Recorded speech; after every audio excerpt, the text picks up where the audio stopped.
तीन बाणधारी श्याम बाबा शीश के दानी की अमर गाथा महाभारत का समय था। धरती पर धर्म और अधर्म के बीच सबसे बड़ा युद्ध होने वाला था। चारों ओर शंखनाद गूंज रहे थे। वीर योद्धा अपने अपने अस्त्र शस्त्र सजा रहे थे। लेकिन उसी समय एक ऐसा महावीर भी था जिसकी शक्ति का अनुमान स्वयं भगवान श्री कृष्ण भी जानते थे। उसका नाम था बर्बरीक। बर्बरीक महाबली भीम के पौत्र और घटोत्कच के पुत्र थे। बचपन से ही वे पराक्रमी, दयालु और सत्य के मार्ग पर चलने वाले थे। उन्होंने भगवान शिव की कठोर तपस्या की। उनकी अटूट भक्ति से प्रसन्न होकर भगवान शिव ने उन्हें एक दिव्य धनुष और तीन अमोघ बाण प्रदान किए। ये साधारण बाण नहीं थे। पहला बाण जिन लक्ष्यों का अंत करना हो उन्हें चिन्हित कर देता था। दूसरा बाण जिन्हें सुरक्षित रखना हो उन्हें अलग चिन्हित कर देता था। और तीसरा बाण पहले बाण से चिन्हित प्रत्येक लक्ष्य का संहार करके वापस तरकश में लौट आता था। इसी कारण संसार उन्हें तीन बाणधारी के नाम से जानने लगा। युद्ध पर जाने से पहले उनकी माता ने उनसे कहा, बेटा, हमेशा हारने वाले का साथ देना। बर्बरीक ने सिर झुकाकर उत्तर दिया, मां, आपका यह वचन मेरे लिए सबसे बड़ा धर्म होगा।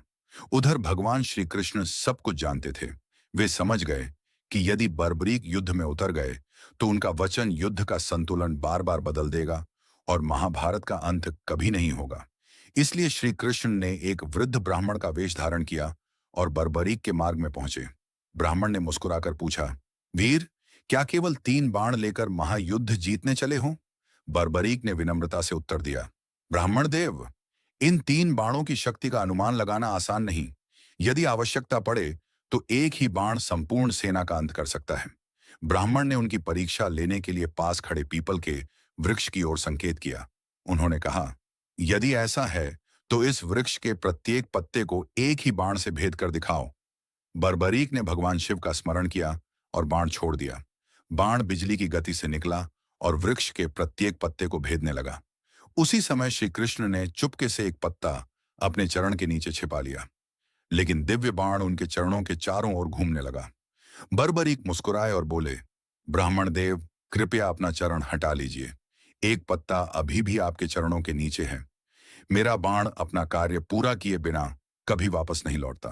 तभी श्री कृष्ण समझ गए कि यह वीर वास्तव में अद्वितीय है। उन्होंने अपना दिव्य स्वरूप प्रकट किया। भगवान को सामने देखकर बर्बरीक तुरंत उनके चरणों में गिर पड़े।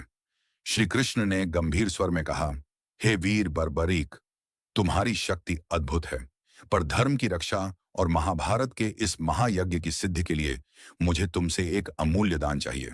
बर्बरीक ने हाथ जोड़कर उत्तर दिया, प्रभु, मेरा तन मन धन सब आपका ही है।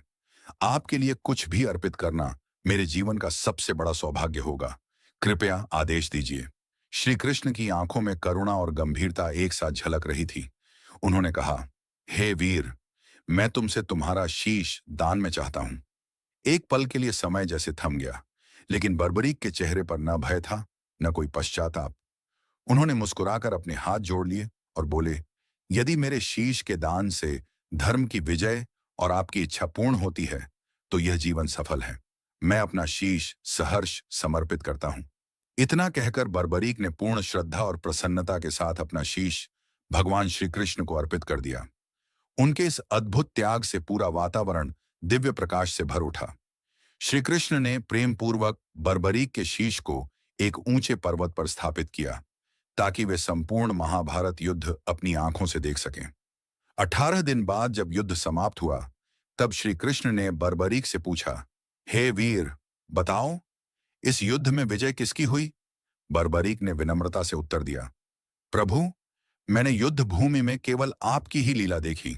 जहां भी विजय मिली वहां आपकी ही दिव्य शक्ति कार्य कर रही थी। मनुष्य तो केवल निमित्त मात्र थे। श्री कृष्ण की आंखें प्रसन्नता से भर उठीं। उन्होंने कहा, हे महान वीर, तुम्हारे त्याग, भक्ति और विनम्रता को युगों युगों तक याद रखा जाएगा। कलयुग में तुम मेरे श्याम नाम से पूजे जाओगे। जो भी सच्चे मन से तुम्हें पुकारेगा उसकी मनोकामना पूर्ण होगी। तुम हारे हुए लोगों का सहारा बनोगे, दुखियों के रक्षक और भक्तों के लखदातार कहलाओगे।